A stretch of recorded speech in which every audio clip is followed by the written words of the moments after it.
नमस्कार, मैं निधि विश्वकर्मा। कैसे हैं आप सभी लोग? मैं ईश्वर से प्रार्थना करती हूँ कि आप सभी लोग खुश रहें, स्वस्थ रहें और मस्त रहें। आज मैं जिस विषय पर आपके सामने बात करने के लिए उपस्थित हूँ वो विषय है नारी की सुरक्षा, नारी का आत्मसम्मान, नारी का अस्तित्व। हमारा देश बहुत ही खूबसूरत देश है जहाँ नारी का पूजन किया जाता है, जहाँ नवरात्रों के व्रत किए जाते हैं, जहाँ काली का पूजन किया जाता है, जहाँ सभी देवताओं से पहले देवियों की पूजा का विधान है, जहाँ कन्या पूजन किया जाता है। उस देश में आज नारी की सुरक्षा, आज नारी की अस्मिता पर प्रश्न चिन्ह क्यों लग चुका है? हमारा भारत देश एक ऐसा देश था जहाँ नारी सम्मान के योग्य मानी जाती थी, जहाँ नारी को समानता का अधिकार प्राप्त था। एक स्वयंवर प्रथा की जाती थी जिसके अंतर्गत नारी को स्वयं अपना वर चुनने का अधिकार था। नारी को पुरुषों के बराबर ही शिक्षा का अधिकार था। उनको आत्मरक्षा सिखाई जाती थी, उनको घुड़सवारी सिखाई जाती थी, जिसका एक उदाहरण महारानी लक्ष्मीबाई भी है, जिन्होंने अपनी वीरता का परिचय दिया। लेकिन आज अगर हम बात करते हैं नारी सुरक्षा की, तो हमारा भारतवर्ष आज कहाँ जा रहा है हम सभी देख रहे हैं। छोटी से छोटी बच्ची और बुजुर्ग महिलाएं, कोई भी आज सुरक्षित नहीं है। इन सब के पीछे एक बहुत बड़ा कारण है। उस कारण के बारे में हम फिर कभी बात करेंगे। आज मैं बात करने के लिए आई हूँ नारी सुरक्षा। नारी को खुद ही आगे आना पड़ेगा अपनी सुरक्षा के लिए। उसको आत्मरक्षा सीखनी होगी। जिस प्रकार हम अपने बच्चियों को भोजन बनाना सिखाते हैं, उन्हें अच्छी शिक्षा देते हैं, उन्हें हम गृहस्थ चलाने की एक ज्ञान देते हैं, जिस प्रकार हम उन्हें और जीवन के अलग अलग पक्षों का ज्ञान देते हैं, आज बहुत ज़रूरी हो चुका है कि आज हम उन्हें आत्मरक्षा भी सिखाएं। क्योंकि अगर वो आत्मरक्षा नहीं सीखती हैं तो वो कहीं भी किसी भी घड़ी किसी का भी शिकार बन सकती हैं।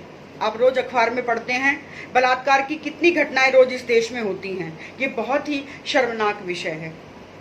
हम कहते हैं कि हम एक संस्कारी देश में रहते हैं, आज हमारे संस्कार कहाँ चले गए हैं हमें नहीं पता।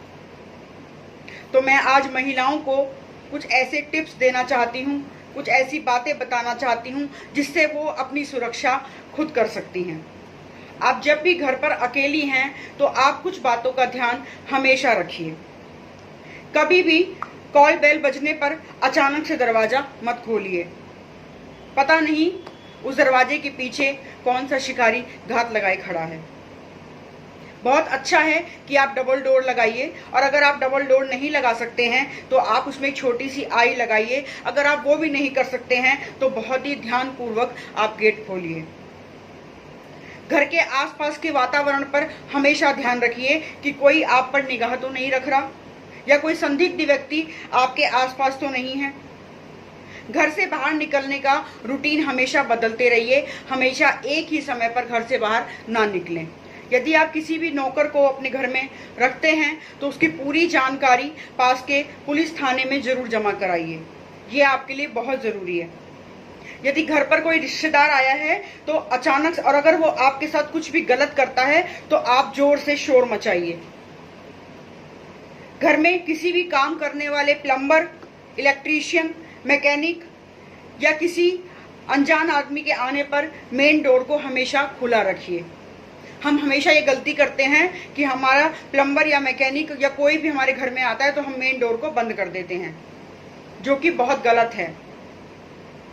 अगर मेन डोर खुला होता है तो उस व्यक्ति को भी डर रहता है और आपके पास हमेशा एक सुरक्षित माहौल रहता है कि आप कभी भी कोई घटना होने पर वहां से तुरंत भाग सकती हैं। कोई भी घटना होने की संभावना होने पर किचन की तरफ रखी मिर्च की तरफ भागें और उसको अपने हाथ में ले लें। हमेशा सतर्क रहें और हमेशा सेफ जगह पर रहें। किसी भी अच्छे प्रशिक्षण स्थल से आत्मरक्षा के गुण जरूर सीखिए। और जो महिलाएं घर से बाहर जाती हैं, रेगुलर ऑफिस जाती हैं, स्कूल जाती हैं, उनके लिए भी कुछ टिप्स। अपने बैग में हमेशा मिर्च का स्प्रे या पेपर स्प्रे जैसी चीजें साथ रखिए। कोई भी घटना होती है तो आपको यह स्प्रे हमेशा काम आएगा। कोशिश करिए कि कम से कम सोने की चीज़ें या कम से कम महंगी चीज़ें पहनकर घर से बाहर निकलिए, क्योंकि इससे आपकी सुरक्षा को खतरा हो सकता है। सड़क पर हमेशा सतर्क रहिए और कोई भी घटना होने की आशंका होने पर सबसे ज़्यादा शोर मचाइए। आप जानते हैं कि हमारी सुरक्षा के लिए सबसे ज़्यादा जरूरी है शोर मचाना, क्योंकि हमारी आवाज़ ही दूर दूर तक जाकर लोगों को हमारी मदद के लिए हमारे पास ला सकती है। आत्मविश्वास रखिए और धैर्य को ना खोइए। स्मार्टफोन्स, आजकल हम सभी के पास स्मार्टफोन होते हैं, उनमें कुछ ऐप्स होते हैं जो कि आपके द्वारा दिए गए नंबर पर तुरंत कॉल कर सकते हैं या फिर पुलिस को अलर्ट भेज सकते हैं, जीपीएस लोकेशन भेज सकते हैं। ये सुविधाजनक है, इसका इस्तेमाल जरूर कीजिए। खाली बसों में ना बैठिए। सुनसान रास्ते पर अगर आप जा रही हैं तो ऑटो में ना बैठिए। कोशिश कीजिए कि सुनसान रास्ते पर जाना ही ना पड़े। हमेशा भीड़ वाले इलाके में रहिए, भीड़ वाले रास्तों से ही चलिए। नुकीली और धारदार चीज हमेशा अपने साथ रखिए और किसी भी अच्छी जगह से आत्मरक्षा का कोर्स जरूर करिए। हमारी संस्था नीव लगातार बच्चियों पर काम कर रही है, जिसमें हम उन्हें आत्मरक्षा के गुण भी सिखाते हैं, जिसमें मेरे सहयोगी उन्हें कुछ ऐसे टिप्स देते हैं जिससे वो तुरंत अपनी आत्मरक्षा कर सकें। तो कुछ इस प्रकार के टिप्स अपने बच्चों को सिखाइए। महिलाओं को खुद सीखने चाहिए ताकि आप अपनी सुरक्षा खुद कर सकें, और आज के समय में ये बहुत ज़रूरी है।